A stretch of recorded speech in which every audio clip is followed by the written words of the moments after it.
Ya pemirsa Garuda TV kembali lagi bersama saya Raja Maria dan saya Alfisarin dalam Lampung 8. Sejumlah informasi telah kami rangkai dan siap kami sajikan untuk Anda. Inilah Lampung 8 selengkapnya.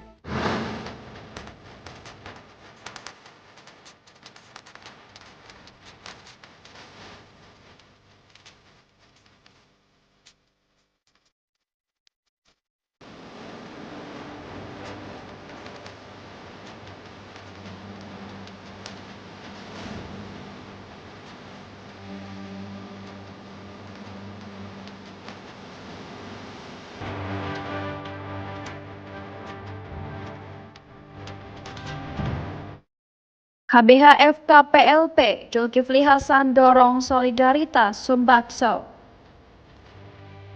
Lebih dari 1 juta pemudik menyeberang dari Sumatera ke Jawa. 6 kandidat berebut kursi Direktur RSPTN Unila. UU HKPD berlaku, Pemkab Lampung Selatan pastikan P3K aman.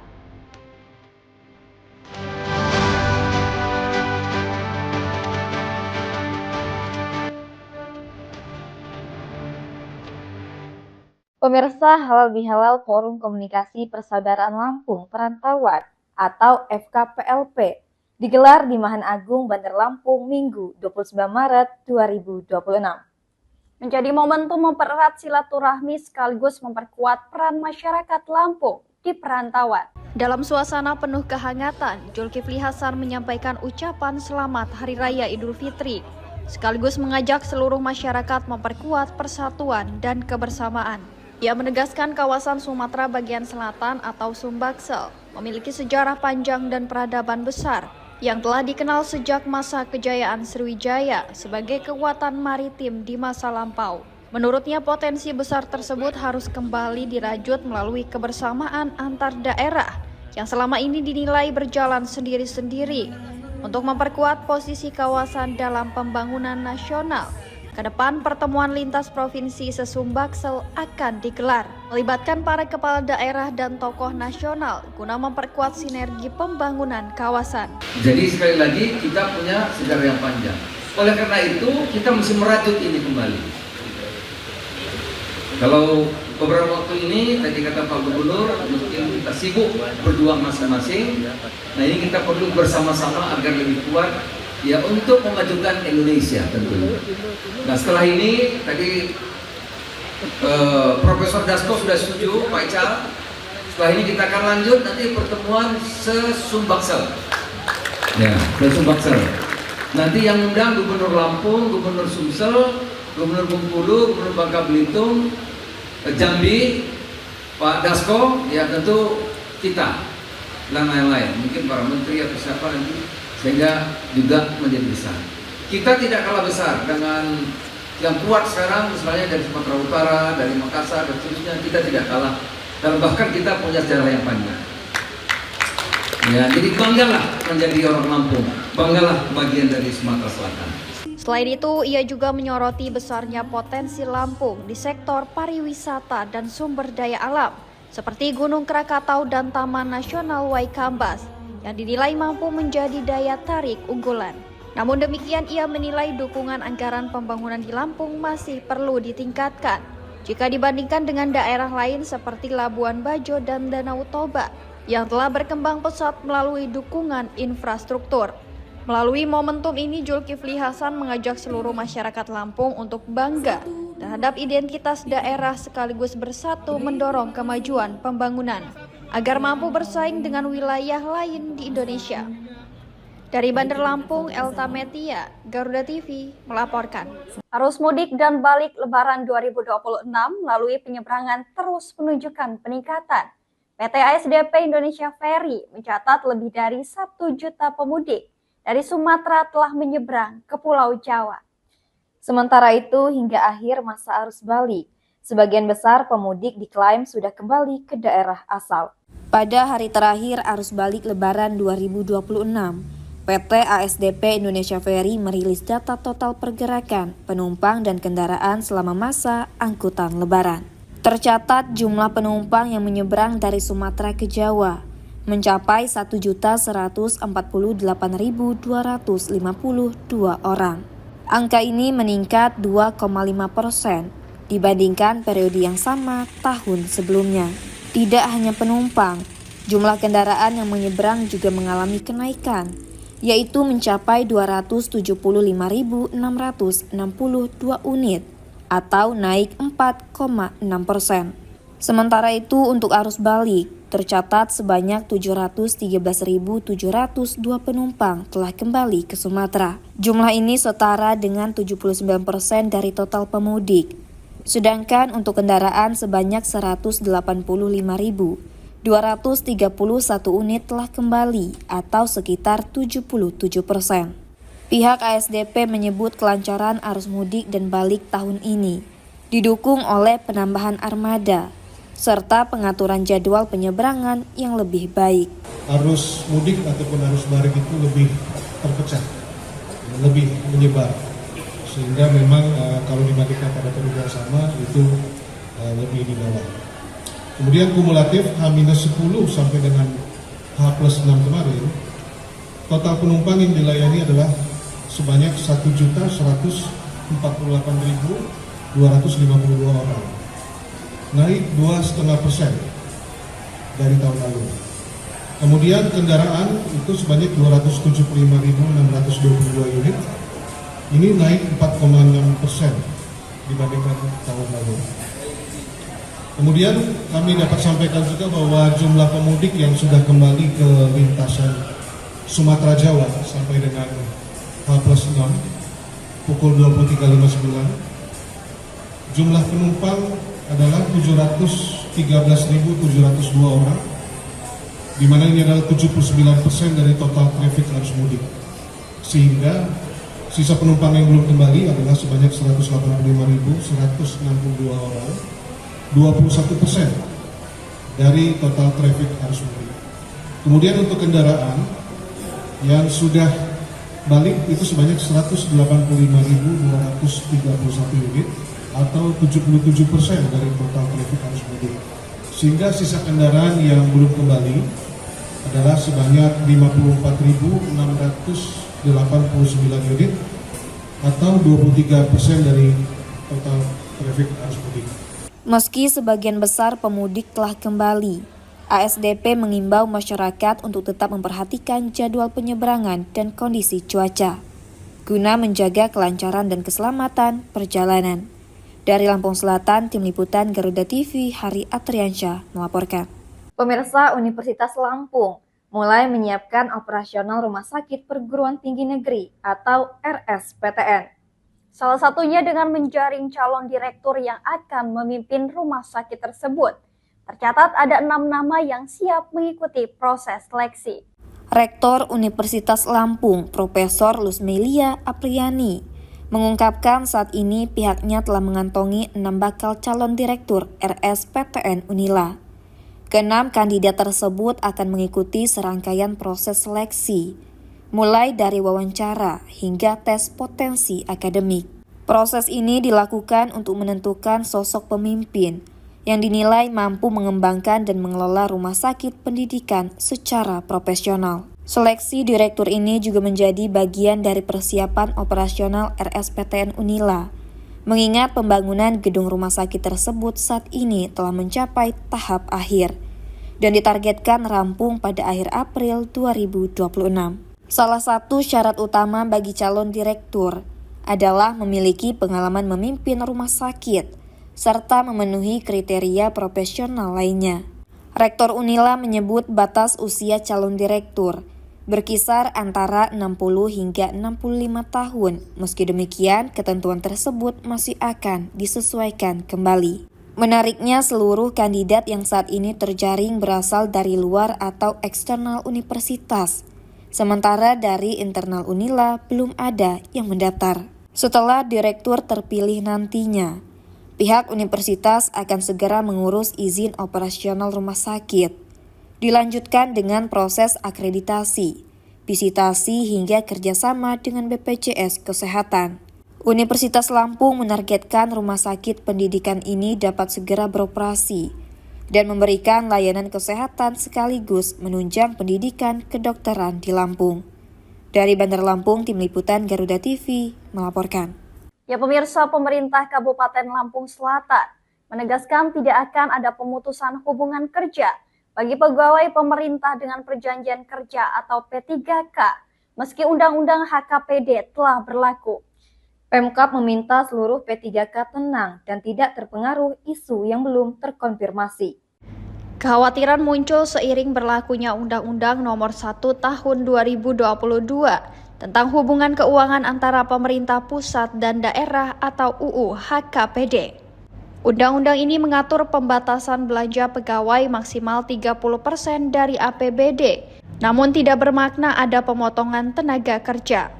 Kepala BPKAD Lampung Selatan Rini Aryasih menegaskan batasan tersebut untuk menjaga kesehatan fisikal daerah, bukan untuk mem-PHK P3K. Evaluasi terhadap kontrak P3K dilakukan secara objektif dengan mempertimbangkan kinerja, kebutuhan organisasi dan kemampuan keuangan daerah. Di Lampung Selatan, skema penganggaran sudah teratur sesuai regulasi. Gaji CPNS dan P3K penuh waktu termasuk belanja pegawai, sementara P3K paruh waktu ditanggung melalui belanja barang dan jasa. Hal ini memastikan P3K paruh waktu tidak terdampak langsung oleh batasan belanja pegawai. Kebutuhan ASN tetap diisi melalui mekanisme pengadaan CPNS dan P3K berdasarkan analisis beban kerja, terutama untuk mendukung pelayanan publik. Rini Aryasih mengimbau seluruh P3K untuk menjaga etos kerja dan meningkatkan kompetensi, serta tetap menjalankan tugas secara profesional. Pemerintah Kabupaten Lampung Selatan menegaskan komitmen menjaga keseimbangan fiskal tanpa mengganggu kualitas pelayanan publik dan terus berkoordinasi dengan pemerintah pusat dalam mengelola ASN. Dari Lampung Selatan, Tim Liputan Garuda TV melaporkan.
wabarakatuh.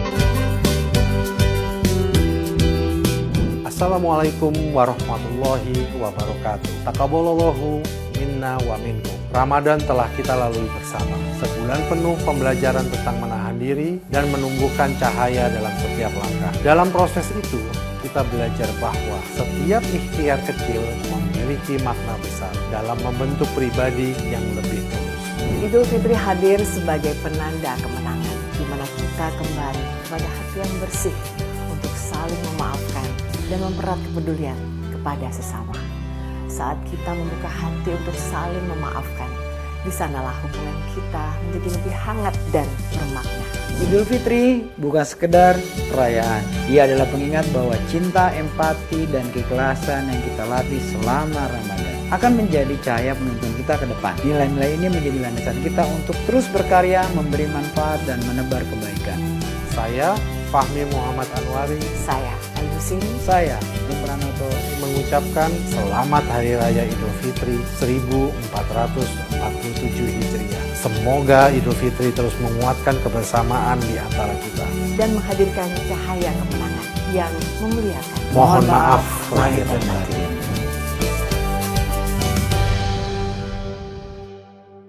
Allahu Akbar, Allahu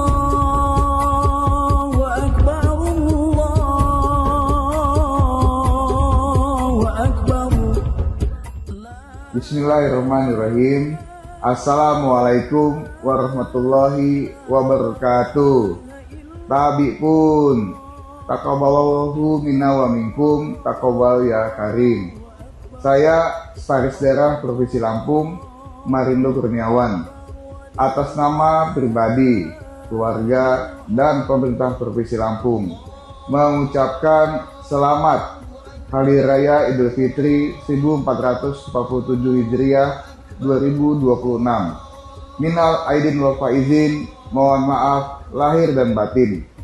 Di hari yang fitri ini, mari kita pererat silaturahmi, saling memaafkan dan menjaga kebersamaan di tengah keberagaman. Semoga suasana Idul Fitri membawa kedamaian, kebahagiaan, dan keberkahan bagi kita semua.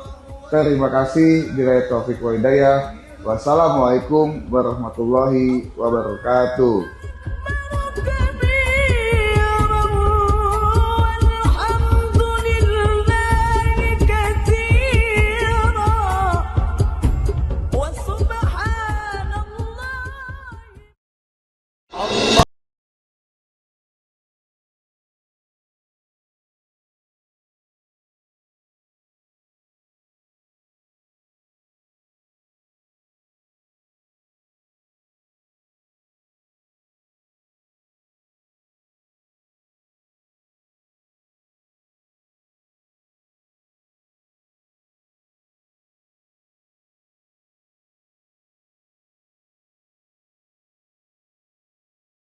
Assalamualaikum warahmatullahi wabarakatuh. Tapi pun tak ada kesucian tanpa permohonan maaf.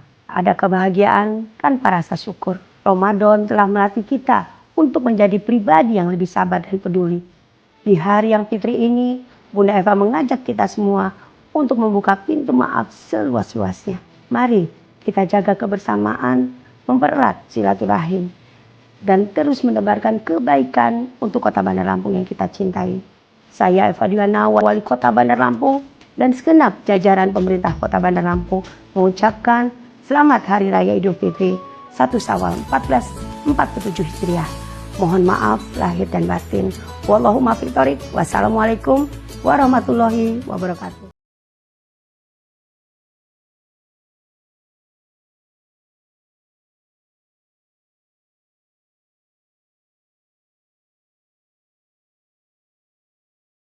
Warahmatullahi wabarakatuh.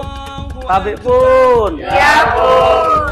Keluarga besar Garuda TV Guru Lampung mengucapkan Selamat Hari Raya Idul Fitri 1 Syawal 1447 Hijriah. Minal aidin wal faizin. Mohon maaf lahir dan batin.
Kepolisian Daerah Lampung mencatat penurunan angka kecelakaan lalu lintas selama operasi Ketupat Krakatau 2026. Penurunan mencapai 16% dibandingkan periode yang sama tahun sebelumnya. Direktorat Lalu Lintas Polda Lampung mencatat selama periode 13 hingga 25 Maret 2026 terjadi 54 kasus kecelakaan lalu lintas. Angka ini turun dari tahun 2025 yang mencapai 64 kasus. Kabid Humas Polda Lampung Kombes Pol Yuni Iswandari Yuyun menyebut penurunan ini menjadi tren positif dalam penanganan arus mudik dan balik Lebaran tahun ini. Meski demikian, jumlah korban meninggal dunia justru mengalami kenaikan, yaitu menjadi 13 jiwa, dibandingkan tahun lalu sebanyak 11 orang. Wilayah Lampung Tengah tercatat menjadi daerah dengan angka kecelakaan tertinggi, dengan 14 kejadian yang didominasi oleh kendaraan sepeda motor. Tingginya angka kecelakaan di wilayah tersebut disebut karena posisinya sebagai jalur lintas utama pemudik, baik dari arah Jakarta maupun Sumatera Selatan. Faktor utama penyebab kecelakaan masih didominasi kelalaian pengemudi, seperti tidak menjaga jarak aman dan kesalahan saat menyalip.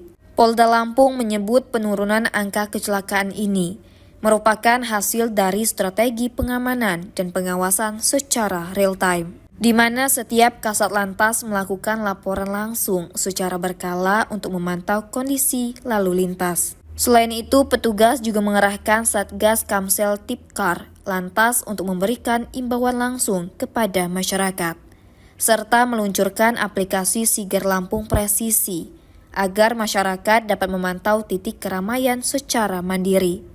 Polisi mengimbau masyarakat untuk selalu mengutamakan keselamatan dalam berkendara. Dari Bandar Lampung, Tim Liputan Garuda TV melaporkan. Informasi lainnya, pemirsa, pemerintah daerah bersama perusahaan perkebunan menggelar apel gabungan kesiapan personil dan peralatan untuk menghadapi potensi kebakaran lahan. Kegiatan ini digelar di Kabupaten Mesuji menjelang musim kemarau. Perusahaan PT Sumber Indah Perkasa bersama Satuan Tugas Kebakaran Lahan Kabupaten Mesuji dan Tulang Bawang menggelar apel gabungan. Kegiatan ini dilaksanakan di lapangan PT Sumber Indah Perkasa. Apel ini dilakukan sebagai langkah antisipasi memasuki musim kemarau panjang. Berdasarkan data Badan Meteorologi, Klimatologi, dan Geofisika atau BMKG Lampung, musim kemarau diperkirakan datang lebih awal, yaitu mulai April hingga beberapa bulan ke depan. Dalam kegiatan ini, pihak terkait juga melakukan pemetaan terhadap sejumlah titik rawan kebakaran, khususnya di area perkebunan. Apel gabungan ini dihadiri Porkopimda Kabupaten Mesuji dan Tulang Bawang, serta melibatkan ratusan personil gabungan dari TNI, Polri, BPBD, dan kelompok masyarakat. Kegiatan ini menjadi bagian dari upaya meningkatkan kesiapsiagaan personil dan peralatan dalam menghadapi potensi kebakaran lahan, khususnya di wilayah rawan kebakaran pada lahan HGU perusahaan. Siaga pencegahan karhutla untuk menghadapi musim panas yang sebagaimana diprediksi oleh BMKG akan terjadi musim panas yang ekstrim di 2026. Untuk yang disiagakan Pak, kendaraan pemadam sendiri berapa unit Pak di perusahaan ini? Kita pemadam kebakaran ada 8 unit ya, dan juga ada peralatan-peralatan lain seperti pompa jinjing, ada juga pompa punggung dan juga alat-alat pemukul seperti itu. Untuk personil Pak berapa jumlah? Kalau personil kita yang siapkan yang terlatih ada 30 orang tim KTD tanggap darurat dan juga ada 30 orang masyarakat siaga api. Di luar itu juga kita selalu berkoordinasi dengan aparat kepala kampung ya, untuk sama-sama menjaga supaya tidak terjadi kebakaran hutan dan lahan. Berapa total hektar lahan kita? Kurang lebih kalau secara keseluruhan dengan plasma cukup luas, hampir 20.000 lebih lah untuk dua kabupaten, hampir 25.000 ya. Dalam penanganan di lapangan ketika ada kebakaran, tentunya kita berkoordinasi juga dengan pihak kepolisian, Pak. Ya tentu, kita harus sampaikan kepada tim Karhutla ya, seperti disampaikan tadi oleh Kabahus Mesuji bahwa di Mesuji sendiri ada grup Karhutla seperti itu.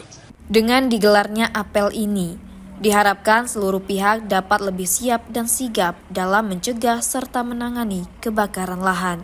Dari Mesuji, Tim Liputan Garuda TV, Triyono melaporkan. Pemirsa, Dinas Kesehatan Kota Bandar Lampung mencatat 33 kasus demam berdarah dengue atau DBD hingga awal Maret 2026. Meski demikian, angka tersebut masih di bawah rata-rata nasional dan tidak ada kasus kematian. Kepala Dinas Kesehatan Kota Bandar Lampung Muhtadi Arsyad Temenggung menyebut DBD merupakan penyakit musiman yang umum terjadi setiap tahun, terutama saat musim hujan. Dari total 126 kelurahan di Bandar Lampung, sebanyak 68 kelurahan masuk kategori endemis. Sementara 55 kelurahan tergolong sporadis dan 3 kelurahan tercatat bebas kasus dalam 3 tahun terakhir. 3 kelurahan bebas kasus ini akan menjadi bahan evaluasi untuk melihat pola keberhasilan pencegahan di masyarakat. Dinas Kesehatan terus menggencarkan upaya pencegahan melalui gerakan 3M+, yaitu menguras, menutup dan mengubur tempat penampungan air, serta langkah tambahan lainnya.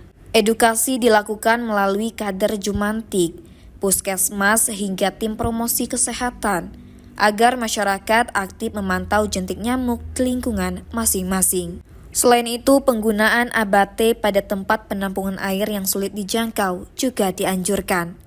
Dinas Kesehatan berharap dengan upaya pencegahan yang optimal, wilayah endemis dapat berubah menjadi sporadis dan yang sporadis menjadi bebas kasus. Di sisi lain, Dinas Kesehatan juga meningkatkan kewaspadaan terhadap penyakit campak. Hingga saat ini terdapat 51 kasus suspek campak di puskesmas dan 169 kasus suspek dilaporkan dari rumah sakit. Seluruh kasus masih dalam tahap pemeriksaan laboratorium dan pasien telah mendapatkan penanganan. Masyarakat diimbau segera membawa anak ke fasilitas kesehatan jika mengalami gejala demam dan ruam, serta memastikan imunisasi dasar telah lengkap. Pemerintah Kota Bandar Lampung juga tengah menyiapkan surat edaran untuk meningkatkan kewaspadaan terhadap demam berdarah dengue. Dari Bandar Lampung, Tim Liputan Garuda TV melaporkan. Pemirsa, Polresta Bandar Lampung meresmikan 2 dapur program makan bergizi gratis atau MBG. Program ini menyasar ribuan pelajar dan masyarakat untuk meningkatkan asupan gizi. Polresta Bandar Lampung resmikan 2 dapur Satuan Pelayanan Pemenuhan Gizi atau SPPG. Masing-masing yaitu SPPG Polresta 01 dan SPPG Polresta 03. Kedua dapur ini akan melayani total 3.757 penerima manfaat. SPPG 01 diproyeksikan menjangkau 2.245 penerima yang terdiri dari pelajar tingkat SD, SMP, TK, serta layanan posyandu. Sementara SPPG 03 akan melayani 1.512 penerima manfaat yang meliputi pelajar tingkat SMA dan TK.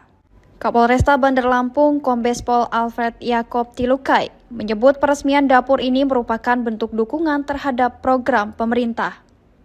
Dalam meningkatkan kualitas gizi masyarakat, program ini diharapkan mampu memberikan manfaat nyata, terutama bagi anak-anak sebagai generasi penerus bangsa, agar tumbuh sehat, cerdas, dan produktif. Distribusi makanan bergizi gratis dari kedua dapur tersebut dijadwalkan mulai 31 Maret 2026. Polisi juga menekankan keberhasilan program ini memerlukan dukungan berbagai pihak agar berjalan optimal, tepat sasaran, dan berkelanjutan. Polresta Bandar Lampung mengajak seluruh elemen masyarakat untuk mendukung program ini agar memberikan dampak positif bagi peningkatan gizi masyarakat. Dari Bandar Lampung, Tim Liputan Garuda TV melaporkan. Pemirsa, insiden mobil terserempet kereta api di perlintasan tanpa palang pintu meninggalkan trauma bagi korban dan keluarga. Mereka menilai kejadian terjadi akibat minimnya fasilitas keselamatan dan tanda peringatan yang jelas. Peristiwa terjadi pada malam takbiran Idul Fitri 2026. Kendaraan melintas rel dalam kondisi gelap dan minim penerangan. Reni Antika menceritakan adiknya saat itu mengemudi dengan hati-hati dan kecepatan rendah. Namun tidak ada rambu atau tanda peringatan yang jelas di lokasi. Pengemudi baru menyadari ada kereta saat sudah berada di tengah rel Suara kereta baru terdengar saat mobil sudah di atas rel. Secara refleks pengemudi berusaha mengundurkan kendaraan, namun bagian depan mobil terserempet kereta dan rusak. Pasca kejadian, Reni menyatakan kecewa terhadap penanganan dan penjelasan tentang kompensasi. Berbagai upaya telah dilakukan mulai dari mediasi hingga melayangkan kunjungan ke pihak PT KAI. Namun belum ada solusi yang memuaskan. Merasa tidak dapat respon, Reni dan keluarga bersama warga melakukan aksi protes di lokasi. Mereka sempat memblokade rel sebagai bentuk kecaman terhadap minimnya fasilitas keselamatan. Reni menegaskan mereka hanya menginginkan kejelasan dan tanggung jawab pihak terkait, termasuk perbaikan kendaraan dan peningkatan fasilitas keselamatan di perlintasan agar kejadian serupa tidak terulang. Hingga saat ini keluarga dan korban masih menunggu tindak lanjut pihak PT KAI dan instansi terkait.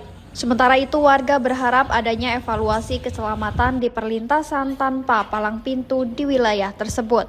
Dari Bandar Lampung, Elta Metia, Garuda TV melaporkan. Memasuki puncak libur Lebaran, sejumlah destinasi wisata di Bandar Lampung mulai dipadati pengunjung. Meski demikian, lonjakan ini diperkirakan hanya berlangsung hingga akhir masa libur. Jumlah kunjungan wisata di sejumlah destinasi di Bandar Lampung terus mengalami peningkatan selama libur Lebaran. Pengelola wisata Lembah Hijau menyebut kenaikan jumlah pengunjung terjadi secara bertahap pasca pandemi COVID-19. Namun angka kunjungan saat ini masih belum sepenuhnya kembali seperti sebelum pandemi. Lonjakan pengunjung diprediksi hanya terjadi hingga akhir libur Lebaran. Hal ini seiring dimulainya kembali aktivitas sekolah dalam waktu dekat. Untuk mengantisipasi membludaknya pengunjung, pengelola telah melakukan berbagai persiapan, diantaranya penambahan tenan kuliner, penyediaan tenda dan tempat duduk, serta peningkatan pengamanan yang melibatkan petugas internal dan aparat kepolisian. Berbeda dengan libur tahun baru, puncak kunjungan saat Lebaran cenderung tersebar. Biasanya terjadi pada hari ketiga setelah masyarakat menyelesaikan agenda silaturahmi. Di tengah persaingan destinasi wisata, Lembah Hijau tetap mengandalkan daya tarik utama, seperti Taman Satwa dan wahana waterboom. Taman Satwa menjadi favorit pengunjung karena menampilkan berbagai satwa langka seperti harimau Sumatera dan gajah Sumatera. Pengunjung juga dapat menikmati berbagai pertunjukan satwa secara gratis yang digelar setiap hari. Ya, kita sudah prediksi mungkin jumlah peningkatan pengunjung itu sampai dengan hari ini aja, karena besok ada sekolah memang gitu. Kita juga udah persiapkan agenda khusus buat Lebaran ya. Jadi kita tambah dari sisi kuliner, kita tambah dari sisi pengamanan, kita tambah dari sisi kenyamanan ya, tenda-tenda, terus itu tambahan-tambahan kuliner tadi sudah saya sebut, terus itu kalau keamanan kita dapat tambahan juga dari petugas-petugas formil ya, dari kepolisian, dari tentara juga. Terus kita tambah porsi-porsi, kita tambah tarut-tarut buat antisipasi cuaca ya, kalau hujan atau terlalu panas gitu.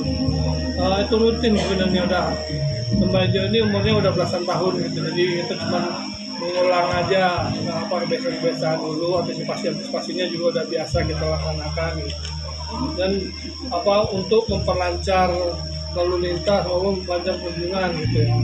Kalau dari sisi jumlah peningkatannya ini udah mulai perbaikan ya, dari semenjak Covid turun jauh pengunjungnya, nggak boleh keluar gitu kan. Nah, kita sekarang sudah mulai berangsur-angsur ini, tapi belum sama seperti masa sebelum Covid gitu ya, masih jauh gitu. Dengan berbagai fasilitas dan atraksi yang ditawarkan, pengelola berharap tren kunjungan wisata terus meningkat. Meski belum sepenuhnya pulih seperti sebelum pandemi. Dari Bandar Lampung, Hermawan Kanujaya, Garuda TV melaporkan. Ya pemirsa, informasi tadi sekaligus menjadi penutup perjumpaan kita pada hari ini. Tetap saksikan Lampung 8 dimanapun Anda berada. Saya Alvi Sahrin. Saya Reza Melia beserta kru dan jajaran bertugas pamit undur diri dan sampai jumpa.